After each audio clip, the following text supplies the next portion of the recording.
분야가 예, 굉장히 좀 활성화되고 있습니다. 근데 제가 이제 고객분들께 말씀드리고자 하는 것은 이제 로고 분야를 잘한다고 해서 그 고객분들의 매출이 올라가는 건 아니거든요.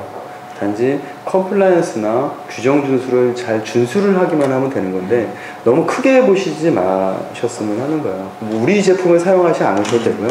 뭐 어떤 공짜 소프트웨어도 많습니다. 그런 걸 가져가서 잘 수집을 해서 어떤 무결성에 위반되지 않게 잘 보관만 한다라고 하면 충분히 컴플라이언스를 만족시킬 수 있으니까 너무 많은 기능, 그 다음에 너무 뭐 현란한 어떤 그런 뭐 성능이나 어떤 뭐 그런 마케팅에 의해서 너무 많이 부담 갖지 않으셨으면 하는 게 10여 년 지금 계속 이 한 분야만 지금 계속 집중을 해서 하고 계신데요.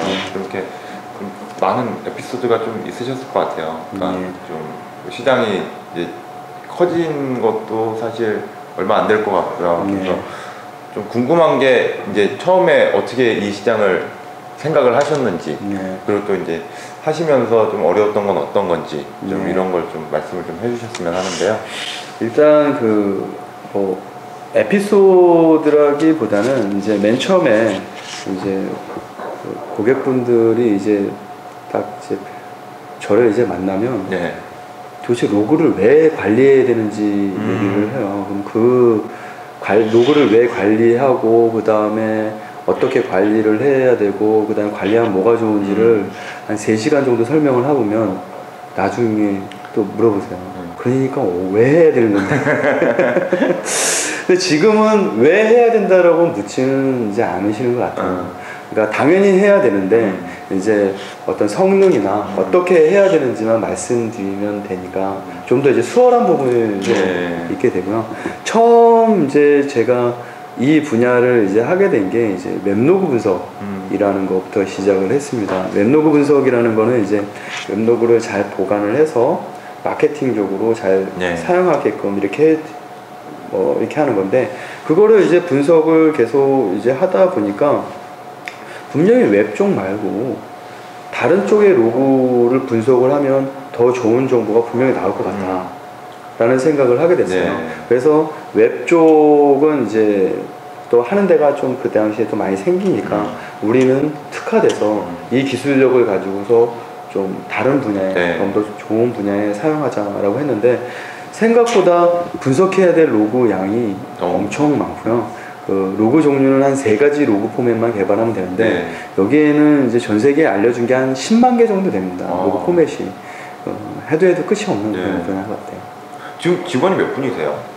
지금은 40명입니다. 좀 버겁지 않으세요? 그 아까 10만 개의 유형을 또 아까 분석을 하고 하는 게 40명으로 하기가 제 생각에는 좀 상당히 개발자분들 힘드시겠는데 라는 생각이 문득 드는데 힘든 것도 많이 힘든 건데 이제 올해 해서 웬만한 거는 이제 많이 적용이 되는데요.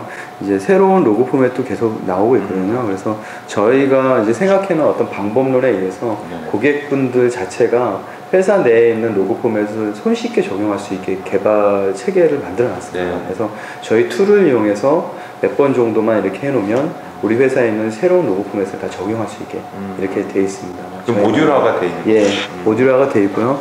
그 다음에 뭐 그냥 설정만으로 인해서 이제 새로운 로고 포맷을 적용하실 수 있습니다.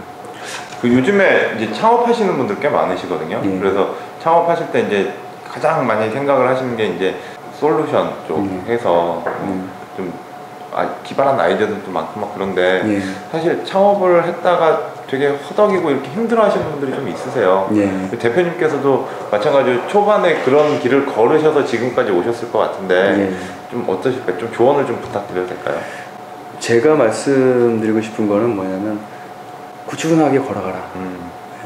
뭐 아무리 잘 되는 회사라도 분명히 어려운 부분은 있겠고 뭐 글로벌한 회사도 뭐 분명히 어려운 부분은 있잖아요. 뭐 갑자기 애플에서 아이폰이 나오니까 반대급부에서 굉장히 어려운 기업이 있는데 그걸 헤쳐나가는 걸 이렇게 가만히 보면 딱 2가지인 것 같아요. 한쪽에서는 받아들여서 그냥 내 길을 묵묵히 가는 거, 또 한쪽에서는 우왕좌왕하다가 아무것도 안 되는 거 있는 것 같아요. 그래서 일단 초기에 지금 새로 창업하시는 어떤 그런 분들께 제가 이제 말씀드리고 싶은 거는 하나에 특화된 분야로 해서 끝까지 밀고 나가는 어떤 그런 좀 뚝심이 좀 필요한 것 같아요. 이거 안 된다고 해서 이쪽으로 붙고 이거 안 된다고 해서 또 저쪽으로 붙고 계속 하다가 보면은 나중에 보면은 이 회사의 아이덴티티도 없어지는 경향이 있거든요. 그래서 어떤 A라는 회사를 보면 이 회사는 뭐 하는 회사, 어렵지만 이 회사는 이 한 분야만은 계속 해왔던 회사라는 것을 고객분들이나 파트너분들 그 외에 우리 직원들에게 계속 메시지를 전달해 주는 게 굉장히 중요한 어떤 팩트라고 생각을 합니다. 소프트웨어 업계, 좀 업계 전반적인 얘기를 좀 들어보려고 하는데요. 그 지금 대표님께서도 지금 10여 년 넘게 이제 소프트웨어 업계 몸담고 계시고, 근데 지금 요새 소프트웨어가 많이 어렵다라는 얘기들을 좀 하거든요. 그래서 좀 활성화 방안에 대해서 좀 생각을 해놓으신 게 있으신가요? 일단 우리나라 이제 소프트웨어 개발 인력은 제가 봐도 경쟁력이 굉장히 있는 것 같습니다. 사람 자체에 대해서는 사실은 큰 문제는 저는 없다고 생각하고요. 물론 뭐 더 좋은 우수한 인력이 들어와야겠지만, 옛날에도 우수한 인력이 들어왔지만 안 됐던 게 그 어떤 전체적인 인식이 아직은 소프트웨어가 그 제값 주고 사지 않는다, 그런 베이스이고요. 가장 요즘에 했던 것 중에 이제 기억에 남는 것들이 뭐냐면 유지보수 비율 현실화 같아요. 그 글로벌 회사들도 국내에서 맨 처음에 놀라는 게 그 유지보수 비율이라든지 유지관리 이런 비율을 보고서는 적절한 서비스를 주기는 굉장히 어렵다. 이런 비율로 해서 분명히 기술 지원하는 분들에게도 어떤 적절한 비용이 투자가 돼야 이분들이 또 좋은 서비스를 해줄 텐데, 회사에서는 비용으로밖에 생각할 수가 없게끔 지금은 요율이 돼 있는 것 같아요. 그래서 이 부분에서 좀 현실화가 된다라고 하면 그 컨설팅이나 아니면 개발, 그 외에 아키텍처, 품질, 뭐 테크니컬 라이팅 쪽에 재투자를 할 수 있기 때문에 계속 활성화가 될 걸로 생각을 하고 있습니다. 그 대표님 혹시 전공이 전에 이 전선 관련 컴퓨터 전자공학과 전자공학 출신입니다.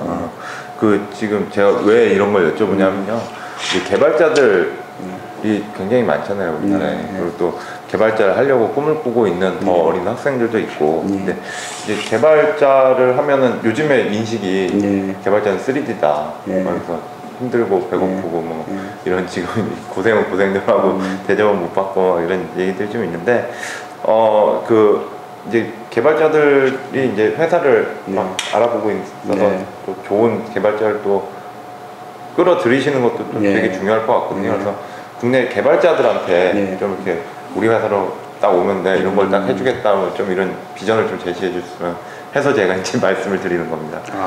뭐 비전을 제시해 드린다는 게 굉장히 어려운 부분인 것 같습니다. 뭐 저희보다 더 큰 회사들에서도 사실은 그 비전이라는 부분이 굉장히 어려울 게 있는데, 저희는 이제 기본적인 생각이 좀 글로벌 시장에서 정말 많이 한 50개국 이상에서 정말 잘 사용할 수 있는 그런 제품을 한번 만들어 보는 게 저희 이제 꿈이에요. 제가 저희 그 개발자들한테 얘기하는 게 MySQL 같은 제품 하나 만들잖아요. MySQL 그 직원이 제가 보기에는 우리 회사 규모인 걸로 알고 있다. 근데 제가 신문 기사를 가지고 있는 게 있어요. 이 기사가 뭐냐면 썬에 9억 불에 팔린 거예요. 9천억이잖아요. 그렇게 됐으면 뭐 직원들이 뭐 어느 정도 나눠 가져도 충분히 큰 어떤 베네핏도 얻을 수 있잖아요. 그 기반이 뭐냐면 많이 사용하기만 하면 분명히 글로벌 고객분들이나 아니면 글로벌 경쟁사 아니면 글로벌 IT 회사들이 우리 회사에 좀 집중을 하고 신경과 관심을 가지게 될 거고, 우리는 그런 제품을 한번 만들어 봄으로 인해서 한번 이 분야에 와서 뭔가 하나 성취하고 가는 게 아니냐. 그 플러스 또 어떤 돈이라고 하면 돈도 생기고 또 그런 부분도 생기는 게 아니냐 생각을 합니다. 어떤 그런 부분을 많이 제가 말씀을 드립니다. 개발자뿐만 아니라 그 저희 임직원들한테, 야 너는 당신은 그 먹기 위해 삽니까? 아니면 살 위해 먹습니까? 그러면 100이면 100 다 그렇게 말씀을 하세요. 살 위해 먹죠. 그러면 거꾸로 돈을 벌기 위해서 회사를 다니십니까? 아니면 일을 하면서 우리가 하고 싶은 일을 하니까 내가 살 수 있게 돈이 나옵니까? 라고 얘기해 보면 선뜻 대답을 못해요. 제가 이제 말씀드리는 건 뭐냐면 우리가 가고 싶은 길을 계속 가다가 정말 정진하다가 보니까 어떤 여러 가지 혜택도 생기고 이렇게 되는 거지, 어떤 혜택 때문에 어떤 회사를 들어온다라고 하면 굉장히 어려운 것 같습니다. 물론 이제 저희 회사에서도 다양한 혜택을 주고 있는데 그런 부분도 우리 임직원들이 좀 더 그 좋은 제품을 하게 집중을 하기 위해서 주는 거지 어떤 다른 분야로 드리는 건 아니거든요. 그래서 뭐 저희 회사에 이제 꼭 오셨으면 좋겠지만 자기가 어떤 이 분야에서만큼은 자기가 한 20년 이상, 10년 이상 내가 꾸준히 갈 수 있겠다라고 하는 분야가 있다라고 하면 너무 어떤 급여나 아니면 뭐 지금 당장의 어떤 베네핏을 생각하지 마시고 자기 자신을 한번 올인해 주셨으면 합니다. 그게 꼭 비단 이너버스가 아니더라도 자기가 원하는 것은 뭐든지 매진해서 하면 된다라는. 특히 개발자가 이제 뭐 3D라고 많이 말씀을 하시는데요. 절대 3D는 아니거든요. 3D라는 게 어둡고 더럽고 뭐 어떤 그런 분야인데 에어컨 나오는 사무실에서 깨끗하게 오늘 컴퓨터 앞에 일을 하고 있거든요. 정말 그렇게 일하시는 분들한테 굉장히 죄송한 말씀입니다. 그렇게 생각하시면 안 되고요. 우리가 소프트웨어 하시는 분들 자체가 우리는 3D라고 해서 어떤 자괴감을 갖는다거나 열등의식을 자꾸 갖고 있을 필요는 없다고 생각을 합니다. 우리는 다른 분야보다 좀 더 열심히 일하는 직군에 있고 좀 더 열정적으로 일하는 분들과 같이 있다라고 생각하시면 좀 더 희망과 비전을 가질 수 있지 않을까 생각을 하고 있습니다. 예, 오늘 그 이너버스 이일섭 대표님을 모시고 말씀을 나눠봤습니다. 예, 대표님 감사합니다. 감사합니다. 네.